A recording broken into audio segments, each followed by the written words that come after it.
the fix is in the book I wrote, which is available at Amazon.com and other bookstores, Barnes & Noble and places like that, is basically my anger at professional sports put into a book form.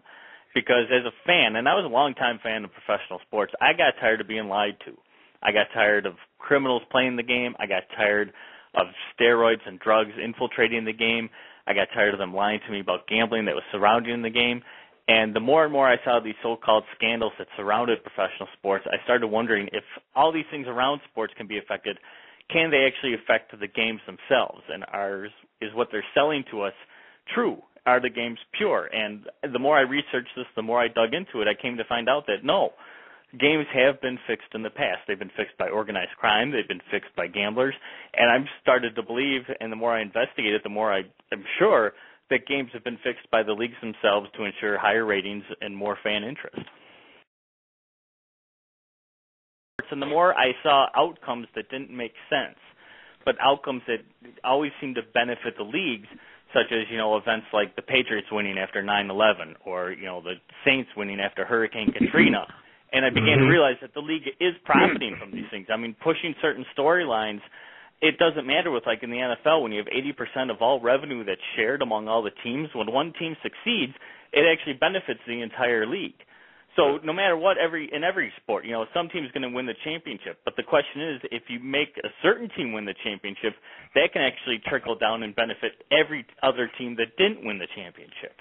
So I started wondering if this is a big business, and professional sports are a huge business. They're an industry.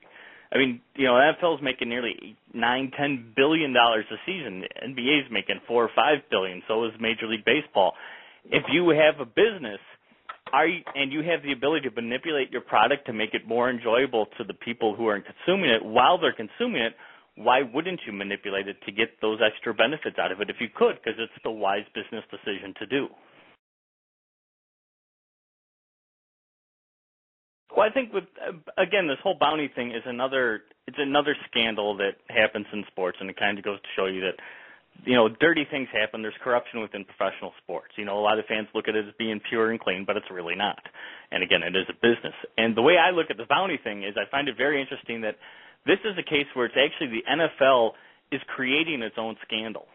Okay, this wasn't a news story that some sports investigative journalist, reported on. It wasn't necessarily a whistleblower from within the league who reported on it. It was NFL security that supposedly dug this information up. And the interesting thing about NFL security is it's literally staffed with former members of the FBI, CIA, DEA, Homeland Security, local law enforcement. Wow. But the thing about NFL security is I cannot find, and I've researched the subject now for probably a good 6-7 years in doing the first book and now working on a second book. I cannot find a single instance where NFL security has said, look, this coach, this player is committing a crime or some other thing, and turned that investigation over to like the FBI or local law enforcement, and then they turned around and busted a player or whatever doing something wrong. What always seems to happen is the FBI or local law enforcement arrests the player, somebody gets in trouble with drugs, what have you, and then the NFL security reacts not to basically punish the player, but to try to cover it up. And that's the way NFL security really operates. And same with NBA security and Major League Baseball security. They really exist to cover up scandals and try to prevent them from happening. But in this case, the NFL actually caused one to happen, and I think they did it on purpose, because I think what this whole thing is the big PR campaign. I think what it is the league is so worried about these concussions, they're worried about post-concussion syndrome and being sued for all these things, that they're trying their hardest to maintain player safety, or at least the appearance of player safety. So when somebody tries to sue them and said, hey, I got a concussion because somebody put a bounty out on me, they could say, hey, we tried to stop it, we shut it down, we did this, that, and the other thing, you can't sue us for that. And that's what I think this is really all about. I think they could care less about bounties because it's been going on for 50 years. I think what they're worried about is the legal aspects of it. And they're worried about having that clean image, even though it's not really the way they operate. Well, most of the sources really actually come from legitimate, Sports Illustrated, ESPN, Yahoo, Fox. I mean, it's not like I make this stuff up. I mean, when somebody reads my book, they can say, well, it's a conspiracy theory that leagues are fixing their own games. Well, it's fully indexed. Well, not indexed, but it's fully sourced. There's a bibliography. You can see where I pull all this stuff from. It's Right. just I'm making connections that no one else is willing to make. The book I wrote, no professional sports writer would write because it destroys sports. And that's the thing. That's the thing I think that worries me the most about what I do is that I'm not a professional sports writer. It's not what I do. It just has become a hobby that's kind of started to consume my life in a way.